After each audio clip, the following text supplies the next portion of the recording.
Bienvenue à tous sur ma petite chaîne YouTube. J'ai vu une vidéo qui m'a choqué, qui m'a interpellé, mais en même temps qui m'a rappelé la normalité de la vie de salarié.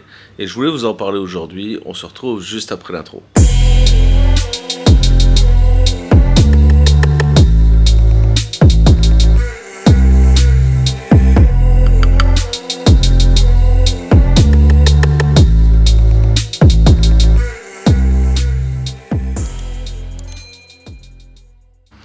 Salut à tous, c'est Seb pour Marketing Divergent, j'espère que tu vas bien, que ton business se porte bien. Aujourd'hui, on va parler du piège du salariat. Alors je sais bien ce que tu vas te dire ouais, encore un entrepreneur qui prône l'entrepreneuriat et qui crache sur le salariat. Bah pas du tout en fait, moi j'ai été salarié pendant un certain temps, j'aimais bien ça, tu vois, ça me permettait aussi, tu vois, de me former, tu vois. C'est un peu, moi je le voyais comme ça, comme de la formation gratuite en fait. Et donc j'ai toujours été entrepreneur pendant ce temps. Mais j'étais salarié, tu vois, je peux le dire, je travaillais dans une filiale du groupe Suez, tu vois, c'était bien. Une grande société, tu vois, un grand groupe, tu vois, dans lequel tu apprends plein de trucs. Tu rencontres des mecs, tu vois, que tu pourras jamais rencontrer dans des petites sociétés, tu vois. Tu vois, que ce soit des gestionnaires de compte business, tu vois, des acheteurs, tu vois, au niveau national, international, voilà, et après toute la merde qui va derrière, hein, tu vois, c'est pas un comptable que tu vois, tu vois, c'est un contrôleur de gestion, tu vois, t'as un directeur d'agence qui se prend la tête pour tes objectifs, tu vois, tous les 15 jours, voire tous les mois. Bref, tu as des gros portefeuilles à gérer, etc. Donc, tu vois, ça fait une expérience, alors à la fois super chiante et à la fois super intéressante, mais tu vois, c'est de la formation. Et c'est de la formation, tu vois, sur le terrain, donc c'est une formation, tu vois, qui te reste bien profondément dans la tête, tu vois.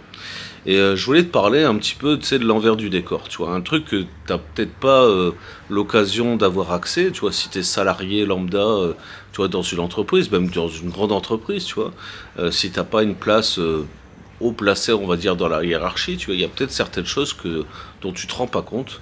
Et il y a une vidéo qui m'a fait me rappeler tout ça en fait, hein, tu vois, j'ai rien appris de neuf avec cette vidéo, mais c'est un petit short qui disait qu'en fait, si les grandes entreprises recrutent essentiellement des gens qui ont des diplômes universitaires, c'est pour une simple et bonne raison, c'est pas pour le diplôme, ils en ont rien à foutre du diplôme, c'est simplement que tu as passé 4 ans, 5 ans, 6 ans à aller au même endroit tous les jours, à effectuer des tâches de merde, plus ou moins bien faites, tu vois, avec plus ou moins de réussite, mais tous les jours tu l'as fait.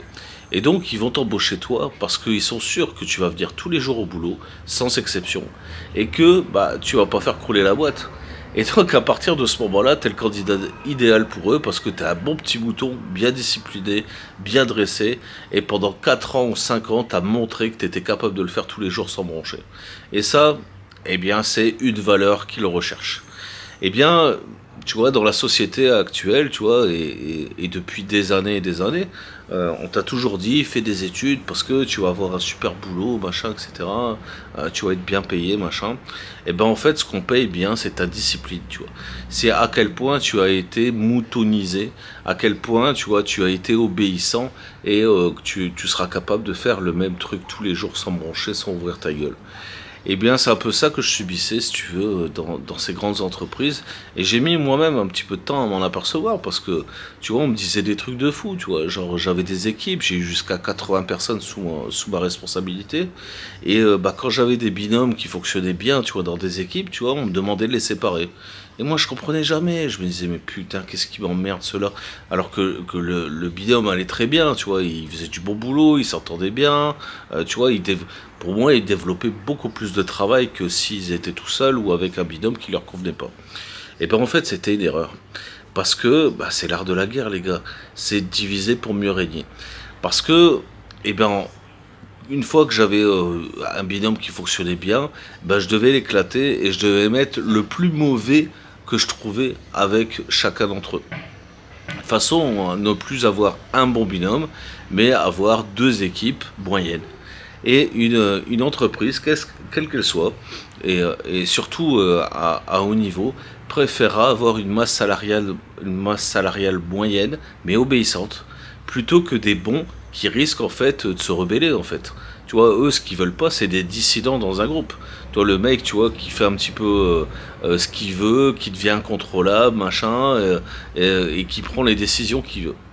Et ben, c'est un peu ce qui m'est arrivé. Figure-toi qu'au bout de 5-6 ans dans ce genre de boîte, eh bien, je commençais à en avoir ras le cul de leur politique de merde, de devoir virer des bons éléments ou de séparer des bons éléments. Et des mecs qui me disaient, ouais, de toute façon, si tu me sépares, tu vois, de ce groupe-là, tu vois, c'est bon, je me casse. Et moi, je leur disais, bah, écoute, casse-toi, parce que moi, je suis obligé de le faire. Et tu vois, c'était toujours comme ça, hein. Des fois, tu vois, des bons intérimaires, tu vois, que moi, je voulais recruter, mais ils me les refusaient, en fait. Ils me les refusaient parce que les mecs, bah, ils étaient trop indépendants, en fait. Alors, on me le disait jamais comme ça, hein, bien sûr, hein. Mais au final, c'est ce qui se passait. Et donc, tout ça pour te dire que dans le salariat, eh bien, en fait, c'est la science du bon mouton. Quand tu es un bon mouton, que tu es un bien discipliné, que tu rentres bien dans les cases, bah, tu n'as aucun problème. Eh bien, dès que tu sors un peu des cases, et c'est ce qui m'est arrivé au bout d'un moment chez Suez, eh bien, on a essayé de me mettre au placard, de me retirer, tu vois, des avantages, des privilèges que j'avais. Et toujours, tu vois, ils essayent de faire ça, de ça à ton retour de congé, parce que, en fait, ils en profitent quand t'es en congé, si tu veux, pour monter la tête un petit peu à tout le monde en disant, ouais, t'as vu ses affaires, en fait, il est pas si bon que ça, en fait, hein. Tu vois, parce que bien sûr, tu fais toujours des erreurs. Il y a personne, il y a que ceux qui font rien, qui ne font pas d'erreurs. Et donc, ils profitent bah, de ton absence, tu vois, pour casser du bois sur ton dos, et puis quand tu reviens, eh bien, ils ont les bons prétextes, et ils ont les bons alliés, surtout, parce que tout ça, c'est une histoire de communiste à la con, hein. Tout le monde se ligue contre toi, et tu finis par être recasé dans un foutu placard, dans lequel on va te dire, bah non, ces affaires-là ne sont plus pour toi, maintenant tu feras ces affaires-là, celles que tu voulais pas faire par le passé, par exemple, hein. En général, c'est ça. Et puis voilà, quoi, tu fermes ta gueule, sinon tu te casses, quoi. Et ben, moi, je suis parti comme un prince, les gars. J'aurais dit d'aller se reculer avec leur boulot de merde. Et puis, que j'allais partir comme un prince. Et en plus de ça, j'ai négocié une belle prime de départ avec comment on appelle ça, un licenciement de commun accord, pardon. Je sais plus comment on appelle ça, un truc conventionnel, hein. Parce que j'ai décidé de partir comme un prince, parce qu'ils savaient très bien que j'avais la capacité de foutre une merde pas possible dans leur boîte. Et donc, ben, rien en mettant un petit peu ça en avant, ils ont cédé très rapidement, et en 15 jours, j'étais parti. Alors que ça faisait, ouais, je crois 6 ans ou 7 ans que j'étais là, quoi. Donc ils ont fait un joli chèque aussi, et on est parti bon copain, quoi. Voilà un petit peu la morale de l'histoire. Je pousse personne à devenir entrepreneur, je dis simplement qu'il existe des solutions pour ne serait-ce que voilà, avoir le même salaire que si tu étais salarié, avoir le même taux de rémunération, tu vois, rien de plus, rien de moins, tu vois. Je te dis pas que tu vas être millionnaire, je te dis pas que tu vas être, enfin je sais pas, que tu vas faire comme les gogols à Dubaï là. Je dis simplement que tu vois, il est possible que tu puisses générer ta propre richesse toi-même. Et pour ça, bah, il existe la Nation Divergente, le lien est en description. C'est vraiment fait pour ça. Je crée des entrepreneurs, c'est ce que j'ai toujours fait, c'est ce que j'ai toujours voulu faire, et c'est ce que je fais aujourd'hui, j'en suis le plus fier possible. Et je t'encourage vraiment à rejoindre. Tu verras en description, il y a l'offre Traffic Capture dans laquelle tu bénéficies de 30 jours d'essai dans la Nation Divergente. Si ça te plaît, tant mieux, tu restes avec nous. Si ça te plaît pas, tu nous quittes.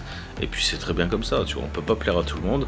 Et plaire à tout le monde, c'est plaire à n'importe qui. Oublie pas, un pouce bleu si t'as kiffé cette vidéo, la cloche abonnée, il n'y a toujours pas d'impôt dessus. Et si t'as un truc à me dire, la zone commentaire est faite pour toi. A bientôt, ciao, bye, c'était Seb. Ciao les gars.